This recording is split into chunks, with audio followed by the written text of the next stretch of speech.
Welcome to Hot Takes, brought to you by 50cupstea.com, where united we sip, discuss, and learn. Join us as we dive into the hottest takes on culture, business trends, and the threads that bind us. Get ready for inspiring stories, candid conversations, and a fresh perspective on living a healthy, fulfilled life. Grab your cup and tune in. Let's get started. It's time for the 50 Cup Hot Takes with the one and only Jim Baker, brought to you by the 50 Cup Tea Company. What a coincidence. Jim, it's good to see you. How about that, huh? Yeah. Today, since it's the morning, I have a little bit left of my Earl Grey tea, which is spectacular. Good. And then I brought a little immune booster today, and this is one of our popular brands. And the reason why I brought it, I've been traveling recently. And the gentleman that I traveled with, not together, but I met him in Scotland, of all places. We spent 4 days together out there, and we golfed and had a little business to attend to there. And of course, he, on his way back, got COVID. And, and then I was talking to my brother-in-law the other day, and he's not feeling well. He had just left his in-laws who had COVID. So it seems like there's a little, quote unquote, severe cold COVID thing going around right now. So I thought I'd go ahead and pour the immune booster today to continue to build your immunities. Obviously, we've talked about this before. Vitamin D3 is a spectacular way to keep your immune system robust. Absolutely. And you don't want to be around 25 or 30. You want it to be around 80, potentially to 100. So anyhow, I'm going to pour some immune booster and we'll get going today. Oh, I'd love to taste it. The thing about this too is you can give this to kids. Absolutely. And being back in school, and I know mine is, it seems like every day there's another one that drops out for some reason or another. So this is a great idea. Yeah. Now let me do the true test here and see how it cheers, how it tastes.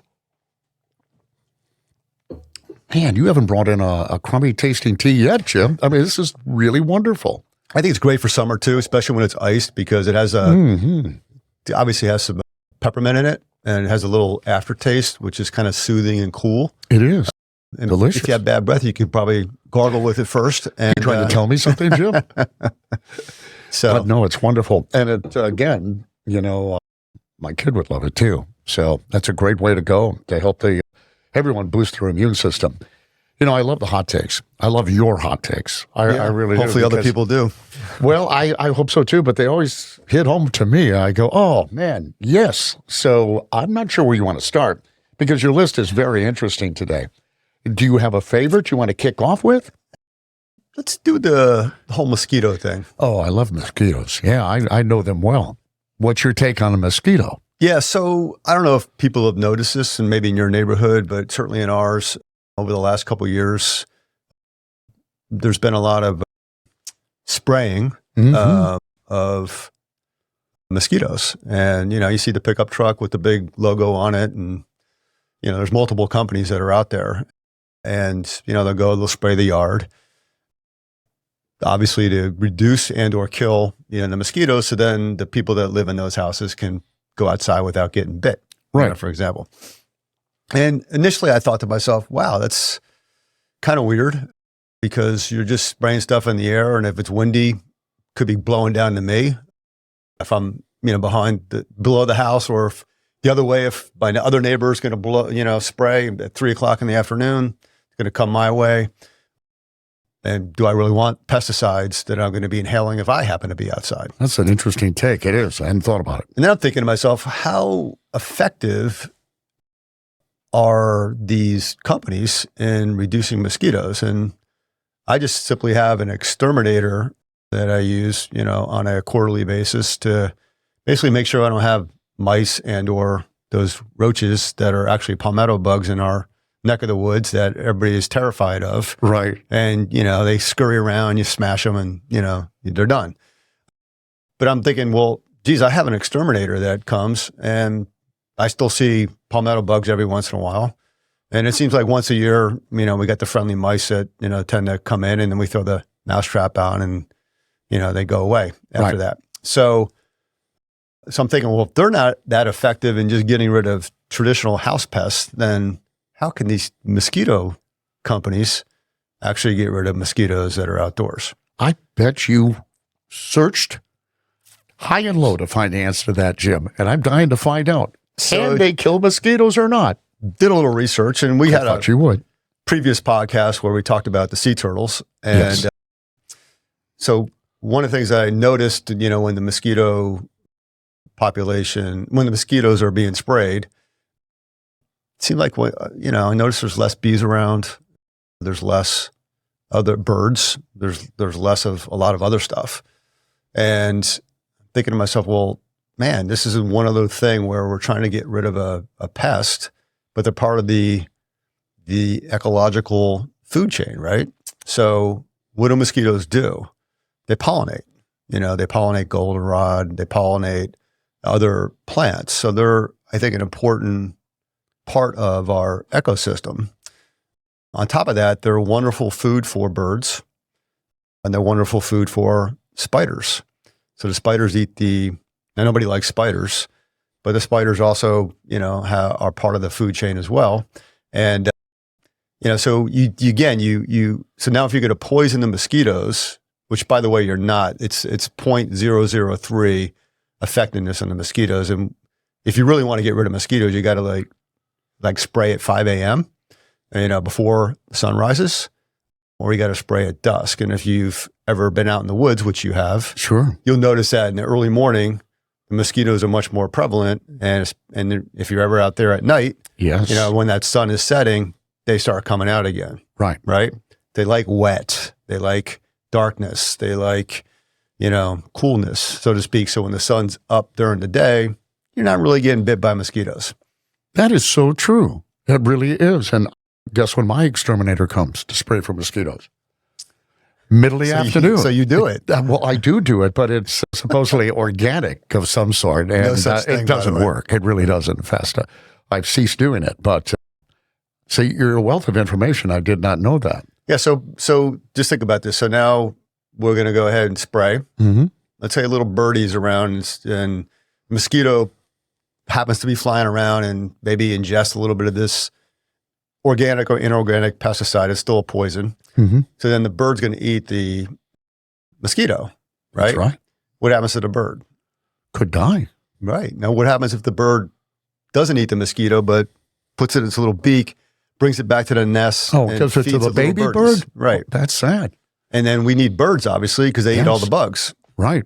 Right. So anyhow, I'm in my yard and I'm like, hey, there's no bees, and we have a garden, right? Sure, you need bees. Hey, there's none of these other pollinators that are out there. And they all come back, after a month of the neighbor spraying. But at the end of the day, the mosquitoes aren't going anywhere because they're spraying at the wrong times, and they're mobile. I mean, they're not just going to sit there waiting for the pesticide to come hit them and go from there. So if you really want to kill mosquitoes, you can't have any water, puddles, ponds, that are around your yard or in your yard. So you got to dry it out basically because they love wetness. And if you really want to try to do something, the primary recommendation, from what I've read at least, is to find some type of a bigger bucket, throw a little water in there, throw a little straw in there. And you put this thing I think it's called BTI. I don't know what it is, but it's some type of natural poison that just the mosquitoes will go into the water, they'll eat this BTI, and that'll be it. But they won't transport themselves elsewhere to be eaten by birds and other predators going forward. So you're not poisoning the entire, ecological system. I mean, that's fascinating. I don't know if any studies have actually been done. I guess you would know because you researched it, but how has it impacted the overall ecological world around your house and other people's houses in the neighborhood? Because you're right, all of those things are necessary. Pollination is necessary, and people like birds and other animals that eat birds. Yeah. So, or your little doggy. We did one on dogs. Yeah, that's right. Yeah. So now, if you get sprayed, and then let's say you got your dog and goes out in the yard to hang out and play and lay there and do whatever dogs like to do, and now it's ingesting the pesticide. How good is that for them? Well, these are excellent points. What about us, Jim? as human beings. You see, I think I told you the story. When I was a kid, we'd go out and we'd play, and the DDT fog truck would come through our neighborhood. Fortunately, I'm still here and I'm not glowing, but I understand that wasn't a good thing. But how about the pesticides today? Are they any better? They must be, right? Well, DDT was bad. DDT, but we've talked about this before as well with Roundup, which is glyphosate. You can't get rid of it. You can't rinse it out. You can't boil it out. It's in our crops.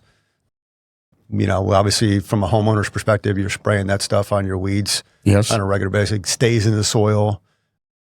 So there's been cancer cases, there've been lawsuits, against Monsanto, which is now part of Bayer around that. Industrial farming uses it on a regular basis. So that beautiful tomato that you get that's GMO'd, that looks phenomenal on the grocery store shelf. Right. It's for lack of a better, it's mostly loaded with pesticides, and that's what you're eating. It's supposed to be healthy for you. So, but back to the mosquitoes, I don't want to go down a rabbit hole, so to speak. What I have noticed, simply is that once the spraying occurs, I've never done it. It seems like there's nothing that's there for maybe a day or two. And then thankfully, all the other little birds and bunnies, bugs and everything else, whatever else, tend to come back. And if you do enjoy the outdoors, set a fire up at night, in your backyard if you are able to do that, and that'll keep, the mosquitoes away. I wouldn't recommend bug spray. And, this time of year, if you have a screened-in porch, just stay inside. But mosquitoes are an important part of our ecosystem. And I looked into this franchise opportunity with these mosquito companies. Mm-hmm. Basically, it's a nice little entrepreneur opportunity for them where they gotta pony up 20 grand, on average, to get the materials and the logo and the branding and the marketing. And I believe they're charging, up to $300, if not more, depending on the neighborhood, right, and size of the yard and everything else to spray. So, and at the end of the day, it just simply is ineffective. Yes. What's interesting is that you have neighbors who complain about a smoker, for instance. I wonder if they really thought about it, as you have, if that would be something that at some point people are going to say, hey, listen, they're spraying and it's coming over to my yard and it's not healthy. So basically what we'll accept, I guess, and other things that we'll get upset about and go to court over. Never thought about it the way you have, and it's a fantastic point you've made. I feel bad for the bees. I feel bad for your flowers, Jim, but people don't want to get bit by mosquitoes. And, you can't grow crops or flowers if there's no pollination going on. And back to the mass spraying that occurred, in the Midwest, and it occurs, they do in Key West twice a year, by the way, and some other places as well. There have been cases of Parkinson's, in those areas that have been a lot higher than other areas in the country. Everybody's different, as we talked about before. So you may be bulletproof, but somebody else may not. And, a lot of things that they tend to be good for you, are probably not. So, you get bit by a mosquito, it's uncomfortable, itches. Right. But for 99% of the people, it's a nuisance that goes away in a couple of days. And, you could get some of this delicious tea, too, to boost your immune system. Good. I don't know if it's good against DDT, but it certainly is a benefit. Yeah, you can wear long sleeves and you can wear long pants and protect your ankles, and, chances are you probably won't get bit. Well, I was up in Green Bay. Now, if you have not been up north, mosquitoes get bigger and angrier. Cooler up and there. It's wetter. Absolutely. But I was up there and I rented a car. And your next topic, if you don't mind, unless you have another thought, I'm kind of anxious to get to this. You have driving car sensors, and I experienced that up in Green Bay. And I think I jokingly said, and I did say jokingly, I have a wife for that. When we drive, that car seems to talk back to me now. Is that what you're talking about, Jim? Yeah. So why don't you tell your story first? Well, I was up there and I had rented a car, and it was a brand new car, and it has all these sensors on it. So if you don't put your belt on quick enough for the car, it'll start to beep at you, and it gets louder and it sustains. And then if you don't put your blinker on, it won't allow you to go into the other lane because of the whatever incredible technology they have that shakes your front wheels to stop you from doing that, which is there anyway. But if you put your blinker on, it'll go away. If you touch your brake and your gas at the same time, slowing down for whatever reason, it'll scream at you as well. And I'm not even going to get into the driving directions and all of that. In any case, I guess I'm most mad because the car is right. I should have had my seatbelt on and I should have done these things. But it's irritating as all get out, Jim. I remember the days you get in the car, roll down the window and crank tunes, and that was about it. Yeah. You have the same sense? Are you angry? So there's like anywhere from 15 to 46 plus sensors in a car. Okay. So basically your car is a computer on four wheels now. Yes. And I do think some of them are obviously built in for safety purposes. I think if you drive a GM car, a GMC car, and some other cars as well, especially the Tahoes and some of those other bigger passenger vehicles, you don't get the ding ding, but you'll get the little vibration on your left, backside. Yeah. Which is kind of unnerving a little bit at first. And then it kind of feels good after a while. You get a little massage, especially if you're, rolling in between lanes and everything else. I think the issue I have with sensors is they've kind of gone overboard now where it becomes, and we have an Audi Q5 and you turn it on and it basically, it's automatic. You don't know that the sensors are on. Right. So then you're driving along and let's say I want to change lanes on a highway. Well, if I don't put my indicator on first, I literally have to, overtake the wheel in a way. And I'm thinking, well, what about an 80 some odd year old person who maybe doesn't have the strength of myself? If she can't, she may have to change lanes for a reason. That car may have stopped in front of her or whatever. If that sensor's there, that sensor is going to potentially prevent her from, being able to move over fast enough. Right. Which could cause an accident. So I think our sensors have gone overboard, at this point in time. And that's frustrating. I mean, I was trying to take a left-hand turn. The car that was coming the opposite direction might have been, no lie, 300 or 400 yards away from me. And the sensor thought it was too close. So as I'm turning, the automatic brakes went on and stopped me from Are you kidding? being able to continue. But now, though, it stopped me where my nose is sticking out into the other lane. Right. Right. So then I had to, just overpower the sensor to go. And now that car, of course, was 100 yards away by that time I did that, as opposed to 300. I'm thinking, what are we doing here? We are allowing the computer, to take over from the human who bought the car, by the way, who pays for insurance every single year. They're protecting under the guise of protection, the driver, but in reality, the driver still should be in control of the vehicle.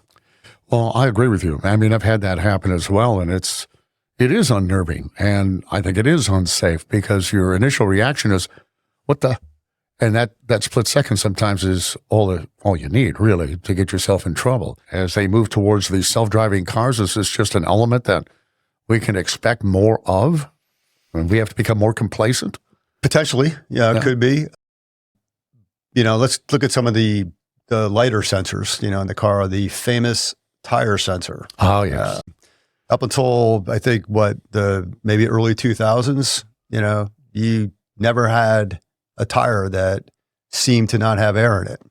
And unless it was literally flat, and then you got to fix at that point in time. Right. Maybe depending on the climates you lived in, you might have, went and had a little tire sensor, one of those little things that look like a pen. Yes. And you popped it in to make sure your pressure was normal. And if not, then you went to the gas station, you filled it up. Well, now that tire sensor seems to go on, every 2 or 3 months when it wants to.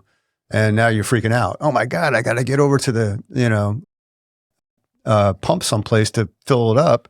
And of course, 95% of the pumps now are, $1 or $1.50 to give your 60 seconds of air. And you got to do it really fast. Otherwise you got to put more money in. And, you tend to freak out when that sensor, nobody wants to see the sensor going on. That's right. And the other one I love is the engine block sensor, which is basically your catalytic converter sensor to protect the environment. And that thing comes on, you think, it's Armageddon. You think the car's going to you can't operate it anymore. Well, so your condition probably like I am, when you saw that one red light come on, yeah, it was too late. Right. And now there are so many lights, and those sensors, I can't tell you how many I've had to replace.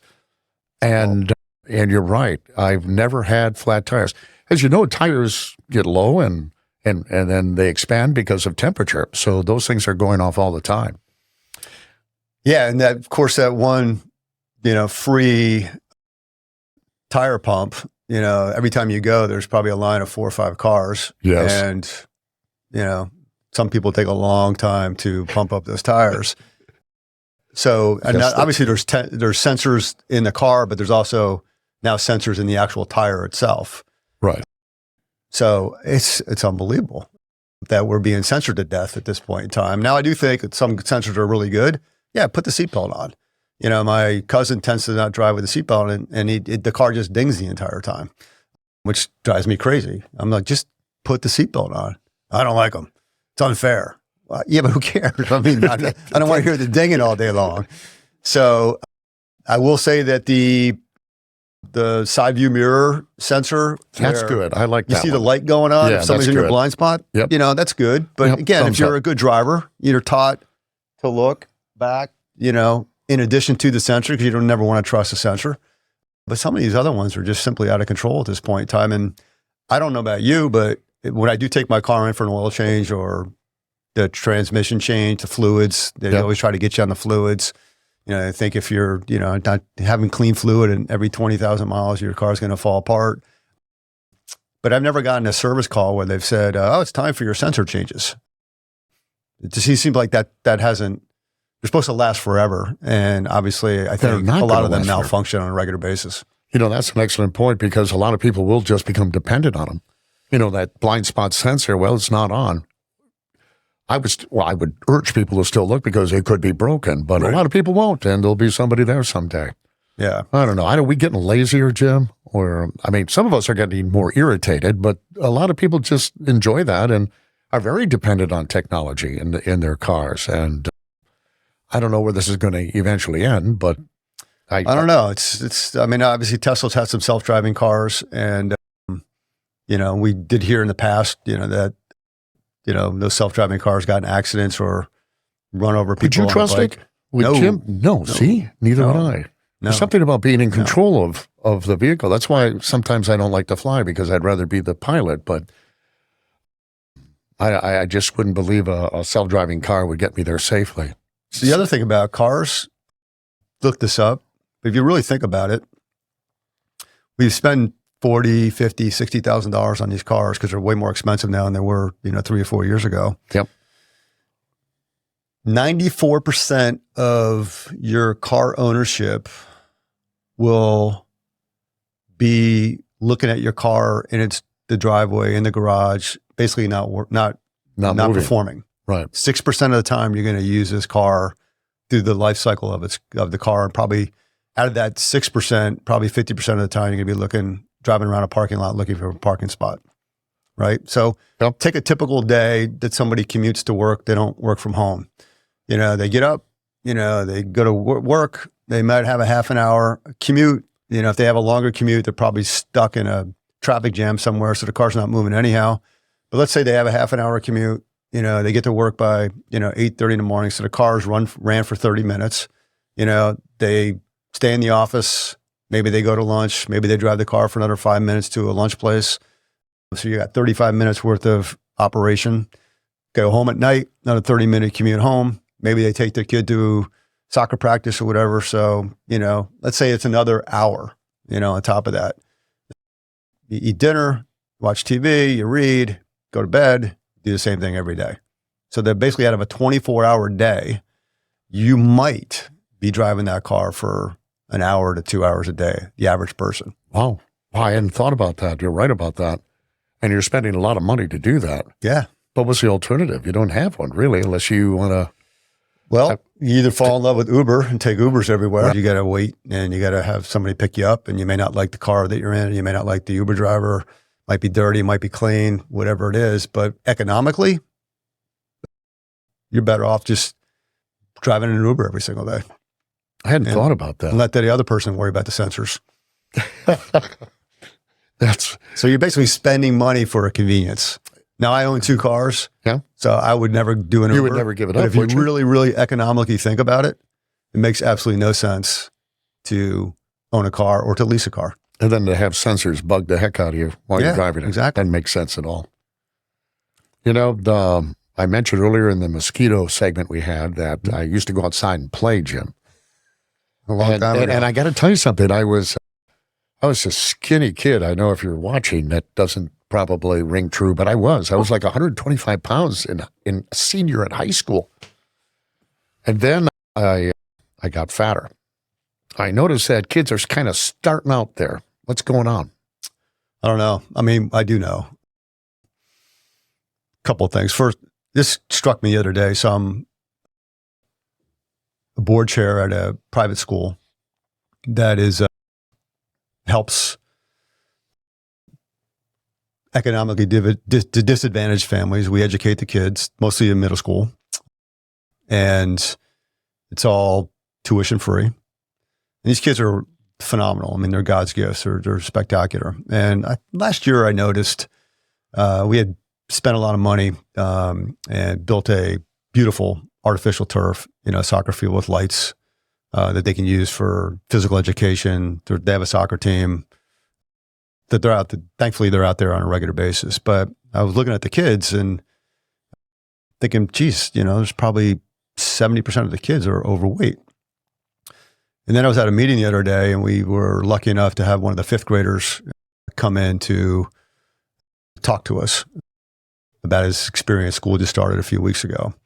And this kid was wildly articulate, great personality. I mean, he's just a phenomenal kid, with the exception of he looked like he could be a guard or a tackle, for a football team, at 10 or 11 years old. Wow. And I'm just thinking, why? Why are we first of all, we're obese as a nation, but our kids, to your point, used to be these highly energetic, skinny kids that, turn into full grown adults at some point in time, but they weren't obese. No. And depending on what statistic you read, in North Carolina, on average, 27% of the kids that are school age, 4, let's say, to 17, 18 are obese. However, 7 to, I think, 12-year-old range, that statistic is more around, 45% at this point in time. Nationally, the obesity rate is somewhere closer to 50%. But again, you're going to get data all over the place depending upon what you're looking at and everything else. But there's no argument that our kids are obese. And if they are obese, that is not going to help them as they get older. Because take your example, take my example. We probably were a lot lighter as kids than we are as adults. No question about it. And it plays out even in young adults because we're having a problem filling our military ranks because of the same reason. But what? Mm-hmm. I can think of all kinds of reasons. What do you think is the problem behind this, Jim? So I did a little research, as always. Good. And I don't have school-age kids anymore, but I do remember when they were in school, they partaked in hot lunch back then every once in a while because they thought it would be a treat, especially when Friday was pizza day, for example. And then when they're in high school, they had Chick-fil-A day, one day a week as well. And the rest of the time, they basically either when they got older, they had to make their own lunches or, my wife made lunches for them when they were younger. But I looked at a typical lunch program for school-age kids in elementary school, and it's a smorgasbord of fast food during the week, or what I would call appetizers in a restaurant. So I think on Monday, August 12th, not August 12th, August 19th, might have been nachos as the primary entree during that day. So basically they're getting processed food from a truck. They no longer cook the food in the schools anymore. It's heated and it's refrigerated, but it comes in and it's pre-made basically. You heat it up and you throw it out there. So I can imagine, first of all, nachos being good for you. Very little protein in there, a lot of carbohydrates. And of course, since it's processed, there's probably a lot of artificial sugars in it, in addition to seed oils, et cetera, et cetera. So basically that was one day. The next day you would get spaghetti with potato chips. Another day you might get a hot dog and then you might get a pizza. There was never what I would call a menu item that was a third carbohydrates, a third protein, and a third fat.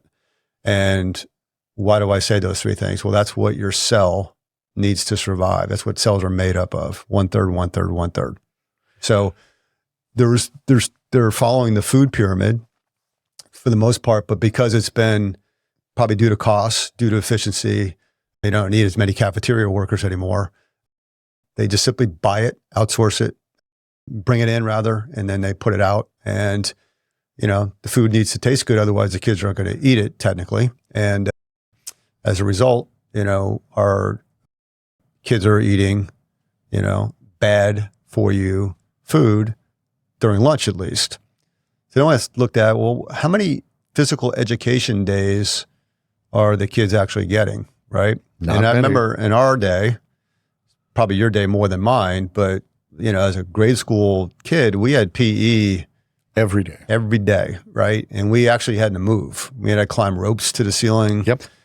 We had to go run around the gym. We had to play dodgeball. We had to, great game. play. So then when it got warm out in the springtime, we went out and played softball or, some type of baseball or wiffle ball. I mean, we moved every day, and we had those the presidential physical fitness test, right? I got the badge. Right. Where you had to run, certain times for, sprinting and a mile, be able to do push-ups and all this other stuff. But most kids could do that, Jim. I know. Because it's gone. That's what you were doing. It's gone.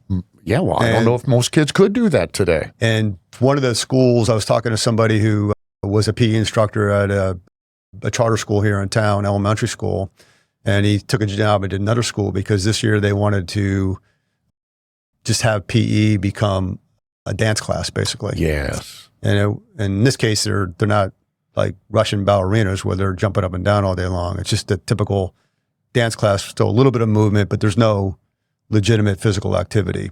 So PE is, and they don't do it every day, by the way, in elementary school anymore. I think it might be 2 or 3 days a week. And then you get to middle school and it's, a little bit less. And then you get to high school and it's basically an elective in most schools at this point in time. So if you don't want to take PE at all, you don't have to. So my solution is to bring back healthy diets in schools. And I think in North Carolina, it'd be a phenomenal thing to work with all the local farmers. I mean, we're the biggest, pork supplier in the country. And I'm not advocating that pork in itself is the best thing for you, day in and day out for every single day, but it is a good source of protein. Obviously, we, grow multiple vegetables in this state, and every county there's 90 some odd counties in this state, we could easily, through local farming, supply our schools, with the proper food content that we could feed our kids with. And if we could teach our kids to eat healthier, they may be able to convince their parents who are maybe outsourcing their meals at night to do better. But if they can't do that, hopefully they can help themselves. So when they become parents someday, they're teaching their kids to eat better, and eventually we can beat this obesity problem. Here's a hot take on some 50 Cups tea. Our detox tea detoxes your body through its carefully crafted ingredients. It contains ginger, which detoxes the body of intestinal gases and cramping, nettle leaf, which stimulates kidney function to eliminate toxins from the body, dandelion root, which stimulates the detox of the kidneys and liver as well as better digestion, burdock root, which purifies blood from heavy metals, milk thistle, which helps to stop liver damage, lemongrass, which soothes the stomach, cinnamon bark, which regulates blood sugar levels, lemon myrtle, which speeds up the breakdown of food, and dried lemon, which helps to protect your liver function. Visit 50cupstea.com to find out more. You know, we know fast food's not good for you. You know, in generality, it's not. But to sit down and cook a home-cooked meal, what's good for you, what should be on your plate, I don't know if a lot of people do that anymore or know how to. You look at the obesity rate, even for folks who would be considered poor, for instance, it's through the roof. Correct. So how much is the cost of food, for instance, versus, and it sounds like the lunch program too is cost conscious, that they're trying to get it done as cheaply as possible. Mm-hmm. But there's a cause and effect, right? I mean, don't they do a what do they call it? You're the business guy, a benefit analysis, a cost benefit analysis? Yeah. It seems like they're failing. Yeah, and they get more and more money every year too. So where's that money going? Yeah. Could be another hot take down the road. Yeah, it's frustrating because, you know, I think everybody wants to educate our kids, make them smarter, make them more competitive. But if you don't have your health, it doesn't matter how smart you are. That is so true. You can't function. You know, I think more importantly, you just simply have, your choices are reduced in life. You know, you can't maybe take a job because you're unhealthy. You can't, or take that job because you're unhealthy, or you can't, you know, take a vacation the way you want to take a vacation because you're unhealthy. Let alone the fact that you're in effect shortening your lifespan because you're inherently obese, and it's probably not your fault because most people just simply don't know what they're actually eating every single day. But I will tell you, it is your fault if you're not mobile, you know, so you have to move. And unfortunately, our schools now aren't allowing you or forcing you to move. And I think that starts by going back to 5-day-a-week PE classes. And, you know, I'm sure there are some kids that unfortunately, you know, through disabilities can't do it, but we can probably have a program for them, you know, where they can move in one way, shape, or form. But for the other 90% of the kids that are in that class, there's no reason in the world, you know, why they can't, you know, move and win that badge. You know, it's a cherished badge. I mean, you're an older gentleman, and you remember that, you know? I do, you know, but, you know, I don't want to just put it all on the schools. What about the parents? I mean, what happened? I mean, is it social media? Is it video game? What is it? Kids used to, you wouldn't see them until you had to be home when the street lights went on, right? Otherwise, they'd be gone. So they were active all day outside the house. That's not happening much anymore either. No, it's not.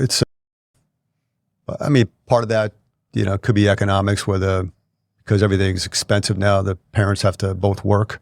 True. So they need a place to go after school. True. You know, and maybe they stay at school now or they get bused to a daycare center. I don't know what they do after school. And then, you know, if they are in sports, you know, then it's programmed, you know, so at 5:00 at night, they'll go play their soccer, they'll do some things. And I think those kids are probably obviously more healthy than the kids that don't have that opportunity. That obviously costs money, you know, to play football, to play soccer, to play baseball. It's not free.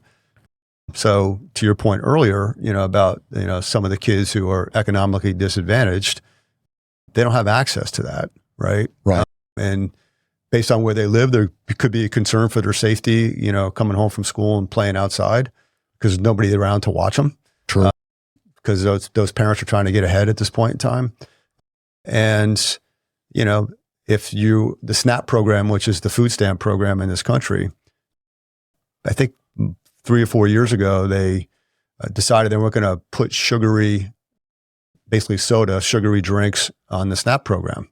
And Coca-Cola lobbied to make sure that their drinks, their soft drinks, their sugary drinks stayed on the program. So so we have people that are on the program that can buy food, and all their choices for the most part are poor choices. Yeah. And so yeah, we have, and so you have the very entity who should be protecting these. I mean, if you're using the SNAP program, that's a great area where you should be able to control what they consume. But again, it's always big pharma. It's always big business. It seems like, Jim, that because they're out there to make a profit and they don't want to lose, a piece of the market, I suppose. But where are these people that are supposed to be standing up for kids like you, sir? I mean, this seems like it would be an easy thing to solve just by getting kids active again. It is, and ultimately you're right. It's up to the mom and the dad, right? To take control and to fix this whole thing.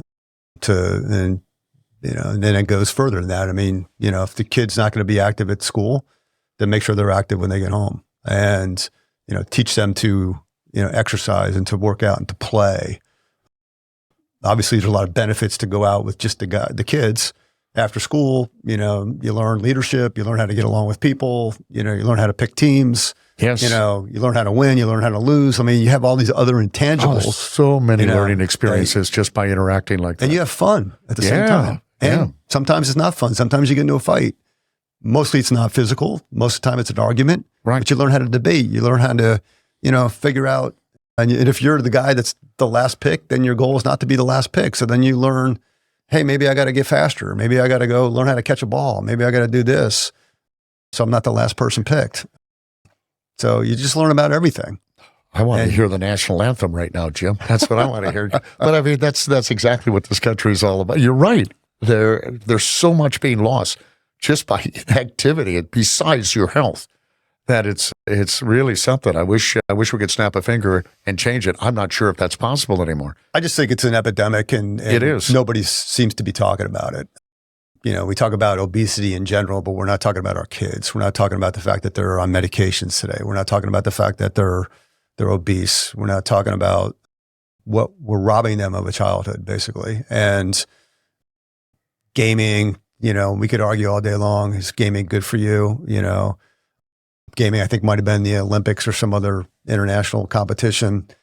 They're still sitting down. They're not moving. Right. But and we can't function. We can't have a military. We can't have, workers, service workers. We can't have anybody that requires, some type of movement working if they're unable to be able to do that job. Especially as we're hopefully transitioning from just immediately go to college, but go into the fields where maybe you're a plumber or you're a contractor or whatever. Yeah. You know what we're going to end up doing, Jim? We're going to have just slip-on shoes eventually because we can't bend over to tie our shoes.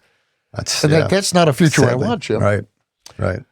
You have on the list here something called Smaller World. I went to Disney once and there was a terrible ride called It's a Small World Ever. It's the worst thing I've ever been on, but I did it for the kids. What a great but thing. I'm guessing that's not what you're thinking about. I'm just thinking this is a good thing, so I always want to end with a good thing. Yeah. And our world has gotten smaller. I was thinking a couple of weeks ago, I traveled to Scotland, and it's easy to travel to Scotland now. The plane ride is torturous. We've talked about airlines in the past, but it's easy to go. You have multiple choices. You can go there, from the East Coast at least, pretty much any time from 8 p.m., up until 11 p.m. at night. You can go out at multiple airports. You can get to where you want to go. And you can simply, when you're home and you're trying to figure out how am I going to get from the airport to where I need to go, no problem. I get on the internet. I can look up a car service, for example, that could pick me up and take me to where I need to go. If I don't want to do that and I want to trust the taxi system, in Scotland, no problem. There's a lot of taxis that are lined up. So you have all these conveniences, that have taken over really everywhere in the world, and it's great, and I think that's something phenomenal. And I was waiting to fly back, so I had to go to a hotel, eat dinner, go to bed, And I'm thinking to myself, hope this plane's on time, because that's a big thing these days. Oh, sure, really it is on time. Yep. And lo and behold, at 2:00 in the morning when I woke up, I tend to do that every once in a while. Maybe I need to come up with a new tea that puts me to sleep for 8 hours a night. I checked my phone real quick, and I got my wonderful text message from one of the airlines saying that my flight, is going to depart now 3.5 hours later than when it was supposed to depart. Wow. So now I'm in this wildly, I don't trust this plane's actually going to leave, and I really would like to get home. Right. So I just, thankfully, again, small world, and this is used as a tool. It can't be your life. And that's your phone. But I get on and I'm able to just book another flight as a backup.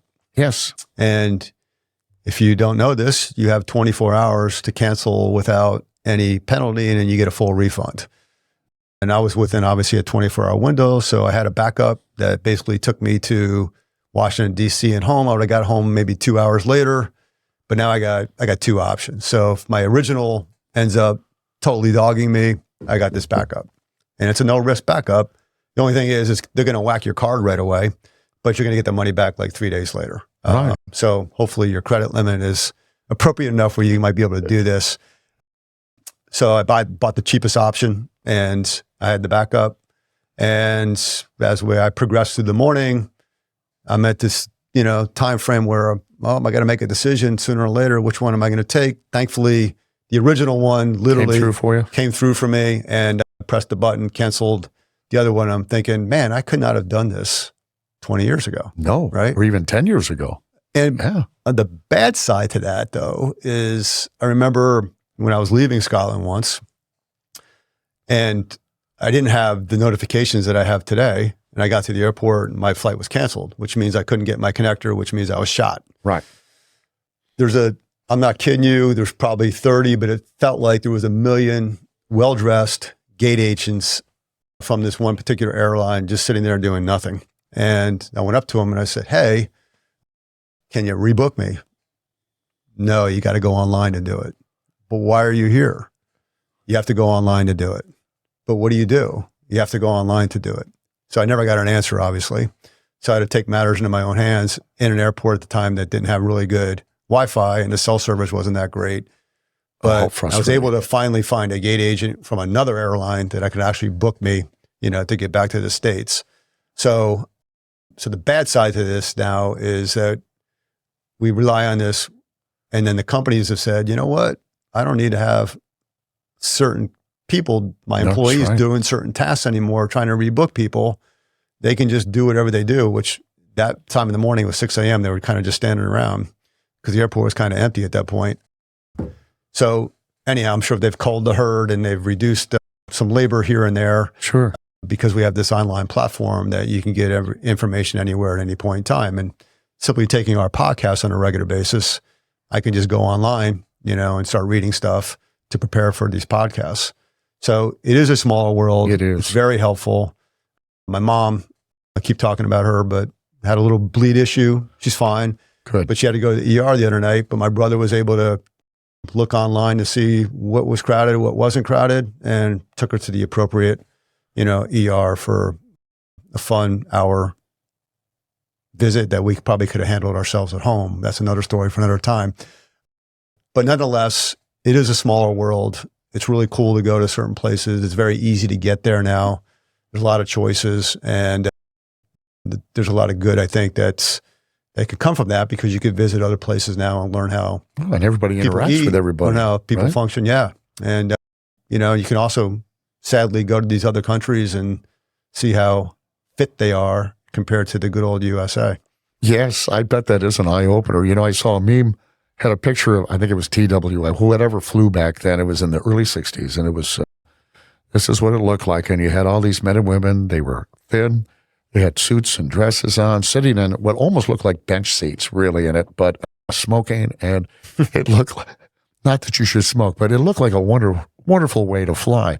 But my point, getting there, I guess, in a very long way, is that back then only a few people really could. It was such an event. You did dress up for it because you couldn't do it. But to your point, making it smaller, more people have access to the ability to go to Scotland or somewhere else in the world today than ever before. Sure. And that I am curious though.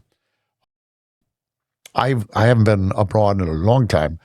How is it compared to the United States? I don't want to get off topic, but infrastructure-wise, how are the planes there? The service there? Is everybody the same, or are they superior like I hear they are?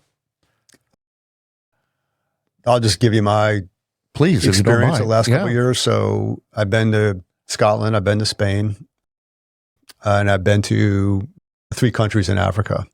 Cool. Flying from Tanzania to Ethiopia, I was in a brand new 350 passenger plane. The attendants were well dressed, young, fit, and phenomenal service. I did not fly in country in Spain, but I took the trains there. Same thing. Infrastructure, great. Our train system here is it's confusing. off the charts bad compared to the rest of the world. Did not fly in country this time when I went to the UK, but the infrastructure, trains over there, spectacular. So yeah, we I think led in this whole transportation age, 30, 40 years ago, and we haven't renewed the infrastructure since then. So we are behind compared to the rest of the world. One could argue that, a lot of these are government subsidized over there, and it's true that they are. And Boeing, for example, over here might get less of a subsidy. The airlines were deregulated years ago, but they've all gobbled each other up. So now they're in effect, they have a monopoly, and they also got government money during COVID. So, they're tethered in some way, shape, or form. So yeah, I mean, at the end of the day, it's the product is a lot better in different parts of the world right now. Well, it makes me want to go abroad. Now, I will say this. Yes. The FAA and the airlines have done a lights out job in reference to air travel being much more safe than it was. I mean, It's highly unusual, now that you hear about a catastrophic commercial airline accident. And I'm praying to God this doesn't happen anytime soon because I'm talking about it today. Right. I don't want to jinx it, but our air safety here is, second to none.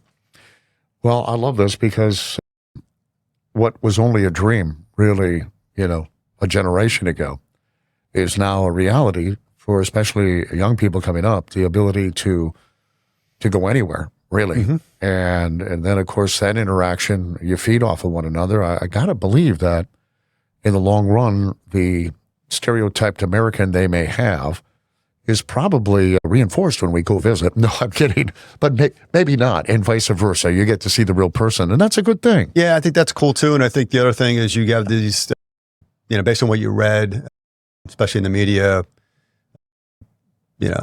opinions on what it's going to be like when you go over there. And then when you get there, it's not that way at all. It's wow, it's actually safe. Wow. These people are actually phenomenal people that, are going about their lives trying to get ahead. So so I would encourage, if you can, to not trust, what you're seeing on the news and what you're reading, and to actually, dig deeper. And, if you can pay the visit there, I think you'll learn a lot and you'll be a better person for it. Should open a tea company in Europe. I understand it's big over there. We have plenty of drinkers here, and it's really hard to get one going here. So I'm not sure I want to tackle that.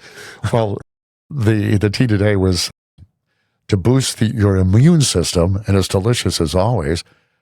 And of course, you have all kinds of teas on the website. You just go there, what is the website again? Gosh, off the top of my head, I forgot. www.50cupstea.com. See, that's my job. And we have a special on Earl Grey this month. So, go check it out and check out our hot takes. And Bill, thank you again for another wonderful podcast. Oh, thank you, Jim. I learned so much. I appreciate it. Thanks for joining us on Hot Takes 50 Cups. If you enjoyed today's episode, be sure to visit our website at 50cupstea.com for more great content and delicious organic teas, and listen and watch us on all the leading platforms. Stay connected with us on Instagram at 50cupstea, YouTube, and TikTok. And don't forget to subscribe, leave a review, and share with your friends. Until next time, keep sipping and stay united.